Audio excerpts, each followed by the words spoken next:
Hi everybody, Happy New Year. I'm Mike with Living Acts 29 Church, and I will start our Year of the Word by reading Genesis 1. So let's begin. In the beginning, God created the heavens and the earth. Now the earth was formless and empty. Darkness covered the surface of the watery depths, and the Spirit of God was hovering over the surface of the waters. Then God said, "Let there be light," and there was light.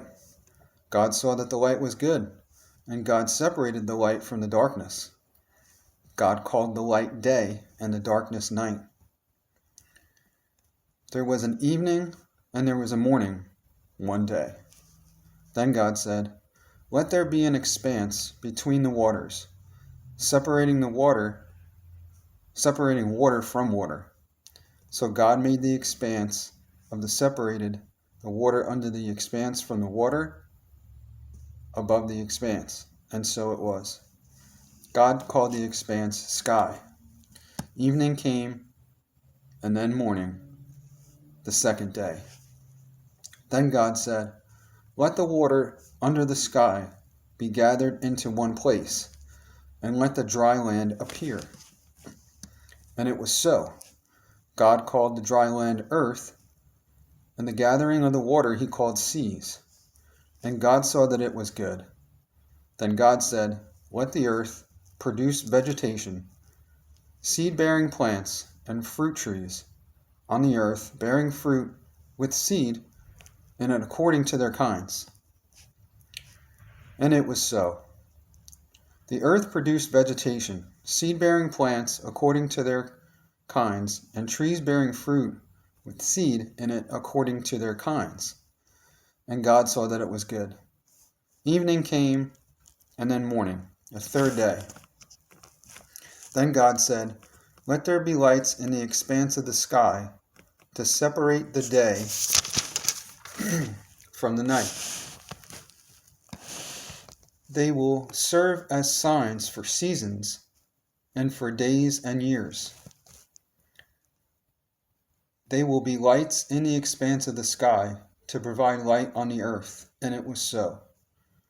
God made the two great lights, the greater light to rule over the day, and the lesser light to rule over the night, as well as the stars.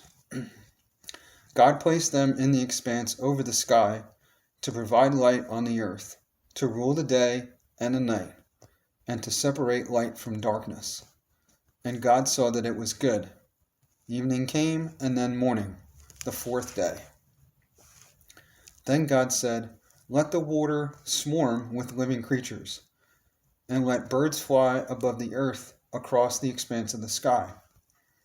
So God created the large sea creatures and every living creature that moves and swarms in the water, according to their kind. He also created every winged creature according to its kind. And God saw that it was good. God blessed them, "Be fruitful, multiply, and fill the waters of the seas, and let the birds multiply on the earth."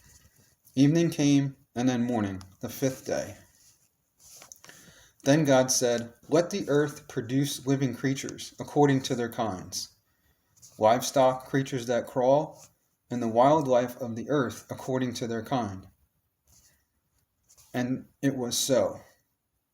So God made the wildlife of the earth according to their kinds, the livestock according to their kinds, and all the creatures that crawl on the ground according to their kinds. And God saw that it was good. Then God said, "Let us make man in our image, according to our likeness. They will rule the fish of the sea, the birds of the sky, the livestock, the whole earth, and the creatures that crawl on the earth." So God created man in his own image. He created him in the image of God, and he created them male and female. God blessed them and said to them, "Be fruitful, multiply, fill the earth, and subdue it. Rule the fish of the sea, the birds of the sky, and every creature that crawls on the earth."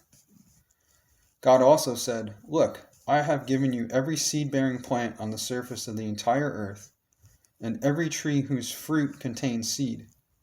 This will be food for you, for all the wildlife of the earth, for every bird of the sky, and for every creature that crawls on the ground. Everything having the breath of life in it, I have given every green plant for food. And it was so. God saw all that he had made, and it was very good indeed. Evening came, and then morning, the sixth day. Thank you for joining me today. Please come back tomorrow.